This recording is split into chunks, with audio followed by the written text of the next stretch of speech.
قسطنطنیہ اسلامی فتوحات کا شاہکار بانی خلافت عثمانیہ عثمان خان غازی نے بستر مرگ پر جب اپنے بیٹے اور خان غازی کو جو وصیت کی اس میں اسلامی روح کا عکس نمایاں نظر آتا ہے۔ اے میرے بیٹے، ہم ان لوگوں میں سے نہیں جو اپنی سلطنت قائم کرنے یا انسانوں کو غلام بنانے کے لیے جنگیں لڑتے ہیں، بس ہم تو اسلام کے لیے جیتے اور اسلام کے لیے مرتے ہیں۔ اے میرے بیٹے، یہی ہمارا طریقہ ہے، تم اس پر کاربند رہنا۔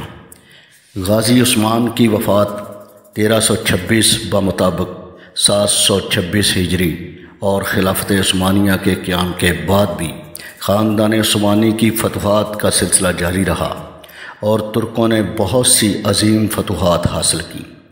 یہ عظیم خلافت دنیا کے 3 براعظموں جنوب مشرق، یورپ، ایشیا کوچک و مشرق وسطی اور شمالی افریقہ پر پھیلی ہوئی تھی۔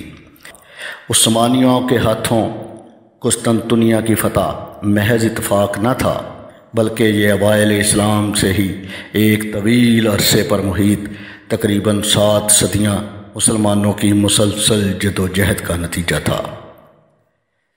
ایک طرح سے آقا کریم علیہ السلام کی اس عظیم بشارت کو پورا کرنے کے لیے کہ تم ضرور قسطنطنیہ فتح کر کے رہو گے، وہ فاتح بھی کیا خوب ہوگا اور فتح کرنے والی وہ فوج بھی کیا خوب ہوگی۔ مسلمانوں کی کئی نسلوں نے کوشش کی، بلکہ ہر مسلمان حکمران کی دیرینہ آرزو تھی کہ قسطنطنیہ فتح کرے، مگر خلافت عثمانیہ کے دوران اس کی فتح کے لیے کوششوں میں مزید تیزی آئی اور بالآخر یہ سعادت ابدی عظیم سلطان مراد ثانی کے فرزند سلطان محمد ثانی، جسے فتح قسطنطنیہ کی وجہ سے فاتح کا لقب ملا، ان کے حصے میں آئی۔ سلطان محمد فاتح ہمہ جہت اوصاف کا مالک تھا، جن میں عزم و استقلال، فہم و دانش، جواں مردی، عاجزی اور یقین محکم اس کی شخصیت کے نمایاں پہلو تھے۔ سلطان محمد فاتح نے 9 سال کی عمر میں قرآن کریم حفظ کیا، 14 برس کی عمر میں تخت سلطنت پر بیٹھا، 19 برس کی عمر میں دنیا کی 7 زبانوں پر عبور حاصل کیا اور محض 21 برس کی کم عمر میں استنبول فتح کر کے بشارت مصطفیٰ صلی اللہ علیہ وآلہ وسلم کا پہرے دار بن گیا۔ اب چلتے ہیں قسطنطنیہ کی طرف۔ تاریخ میں قسطنطنیہ نے کئی نام اختیار کیے، جن میں سے بازنطین، نیورو روم، نوار روما، قسطنطنیہ اور استنبول مشہور ہیں۔ شہر کا سب سے پہلا نام بازنطین ہے۔ یہ نام اسے میگارہ باشندوں نے تقریباً 600 قبل مسیح میں اس کے قیام کے وقت دیا تھا۔ شہر کا موجودہ نام استنبول ہے۔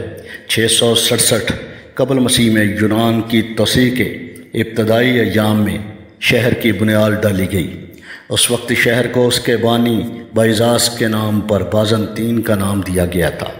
11 مئی 330 کو قسطنطین کی جانب سے اسی مقام پر نئے شہر کی تعمیر کے بعد اسے قسطنطنیہ کا نام دیا گیا۔ 363 سے رومی سلطنت کے 2 حصوں میں تقسیم کے باعث قسطنطنیہ کی اہمیت میں مزید اضافہ ہوا۔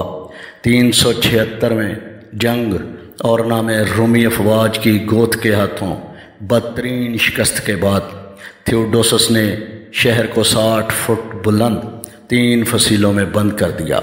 اس فصیل کی مضبوطی کا اندازہ اس بات سے لگایا جا سکتا ہے کہ بارود کی ایجاد تک اسے توڑا نہ جا سکا۔ تھیوڈوسس نے 27 فروری 425 میں شہر میں ایک جامعہ بھی قائم کیا۔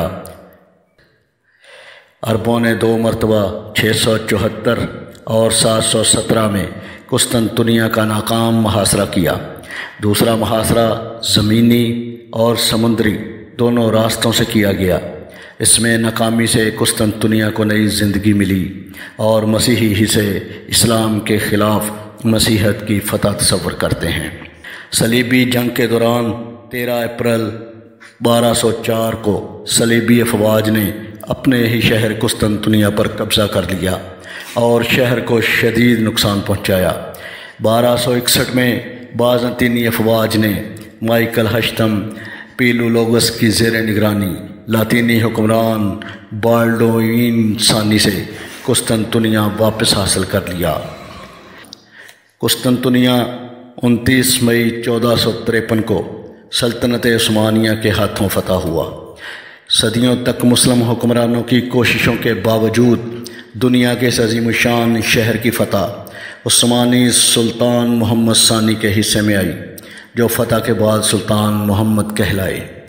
سب سے پہلا حملہ 1521 کو سب سے پہلی مہم اس شہر کی طرف حضرت عثمان غنی رضی اللہ تعالیٰ عنہ کے دور میں بھیجی گئی، اور دوسرا حملہ 669 عیسوی میں امیر المومنین سیدنا امیر معاویہ رضی اللہ تعالیٰ عنہ کے دور میں ہوا۔ آپ نے ایک لشکر جری تیار کر کے شہر کی طرف روانہ کیا، جس میں میزبان رسول حضرت ابو ایوب انصاری، حضرت عبادہ بن صامت رضی اللہ تعالیٰ عنہ، حضرت ابو الدرداء رضی اللہ تعالیٰ عنہ، حضرت عبداللہ بن عمر رضی اللہ تعالیٰ عنہ، حضرت عبداللہ بن زبیر رضی اللہ تعالیٰ عنہ، حضرت حسین رضی اللہ تعالیٰ عنہ، حضرت عبداللہ بن عباس رضی اللہ تعالیٰ عنہ بھی جہاد میں شریک ہوئے۔ حضرت ابو ایوب انصاری رضی اللہ تعالیٰ عنہ نے جہاد کے دوران ہی وفات پائی۔ وفات کے وقت انہوں نے لشکر کے امیر یزید بن معاویہ کو بلوایا اور انہیں وصیت کی کہ جب میں مر جاؤں تو میری نعش تابوت میں رکھ کر کندھوں پر اٹھانا اور فوج کے آگے رکھ کر جہاں تک ممکن ہو آگے بڑھتے ہوئے دشمن کے علاقے میں گھس جانا۔ جب آگے بڑھنا ناممکن ہو تو مجھے وہیں دفن کر دینا۔ یزید نے اس حکم کی پوری تعمیل کی۔ مسلمانوں نے حضرت ابو ایوب انصاری رضی اللہ تعالیٰ عنہ کے جنازے کو فوج کے آگے رکھا اور لڑتے بڑھتے قسطنطنیہ کی دیوار تک جا پہنچے۔ جب آگے بڑھنا ممکن نہ رہا تو جنازے کو روک کر زمین پر رکھا۔ یزید نے نماز جنازہ پڑھائی اور تدفین عمل میں آئی۔ یزید نے قیصر کو پیغام بھیجا کہ ہم نے رسول اللہ صلی اللہ علیہ وآلہ وسلم کے ایک محترم صحابی کو یہاں دفن کر دیا ہے۔ اگر تم نے قبر کی ذرا بھی بے حرمتی کی تو شام میں نہ کوس نہیں بچے گا، جتنے گرجے ہیں انہیں زمین کے برابر کر دوں گا۔ محاصرہ 6 ماہ تک جاری رہا، لیکن شہر کی مضبوط فصیل صحابہ کرام اور شہر کے درمیان حائل رہی۔ تیسرا محاصرہ اموی خلیفہ سلیمان بن عبد الملک کے دور میں 717 میں کیا گیا، جس کی قیادت خلیفہ کے بھائی مسلمہ بن عبد الملک نے کی۔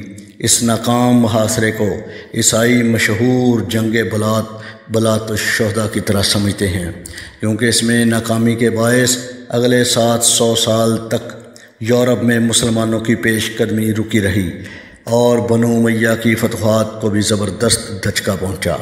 محاصرے کے دوران ہی سلیمان بن عبد الملک وفات پا گیا اور حضرت عمر بن عبدالعزیز نے تخت سنبھالا اور ان کے حکم پر شہر کا محاصرہ اٹھا لیا گیا۔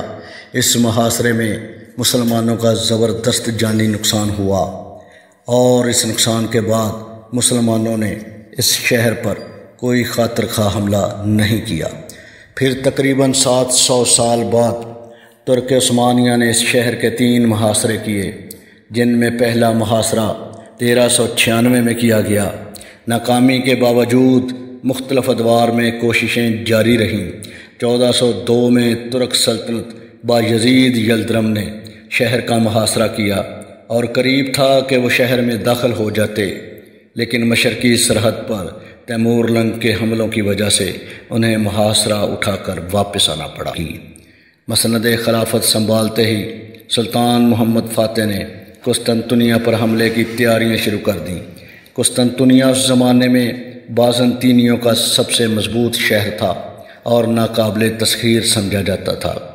فاتح سے پہلے بھی کئی حکمران قسطنطنیہ فتح کرنے کی کوشش کر چکے تھے، مگر انہیں ناکامی ہوئی۔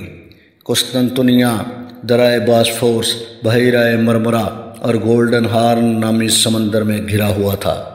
صرف اس کے مشرقی جانب خشکی تھی، اس لیے اس پر کامیاب حملوں کے لیے ایک طاقتور بحری بیڑا ناگزیر تھا۔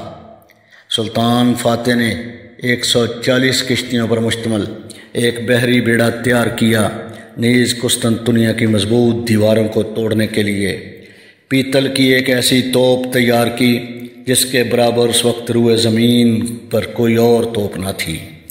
اس توپ سے 2.5 فٹ قطر کا وزنی گولہ 1 میل دور تک پھینکا جا سکتا تھا۔